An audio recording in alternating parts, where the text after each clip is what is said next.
درنو لیدونکو لکه څرنګه چې تاسو ته معلومه ده له څو ورځو راهیسې د امریکا په متحده ایالاتو د کالیفورنیا په ښار کې یو ډیر خطرناک او وحشتناک اور لګېدلی چې د دغه اور له امله د کالیفورنیا د لاس انجلس په دغه سیمه کې تر اوسه پورې له 100,000 څخه زیات کورونه سوځېدلي.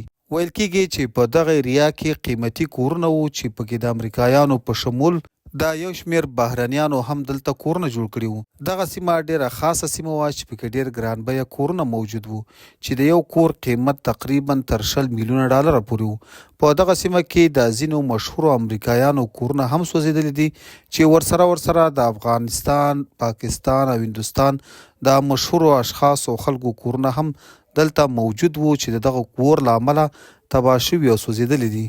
په دغه سیمه کې د امریکا د هالیووډ او هندوستان د بالیووډ د فلمونو د اداکارانو کورونه هم موجود وو چې د هغوی هم یو شمیر کورونه پکې مکمل ډول سوځېدلي دي.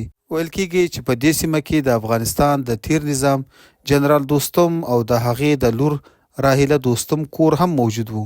همداسې ورسره د تیر جمهوریت نظام د بلخ د والي عطا محمد نور د زوی کور هم موجود وو چې د کور قیمت یې 10 میلیونه ډالر اټکل شوی دی.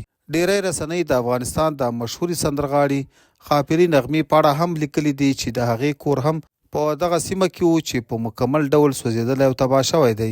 او بعضې رسنۍ د پخواني ولسمشر محمد اشرف غني د کور په اړه هم معلومات ورکړي چې د هغه کور هم دلته موجود و او سوځېدلی دی. خو زموږ د معلوماتو په مطابق د ولسمشر محمد اشرف غني کور هلته نه و موجود، بلکې د هغه او د هغه د زوی کور په نیویارک کې دی چې په مکمل ډول محفوظ دی او هیڅ نقصان ورته نه دی رسېدلی.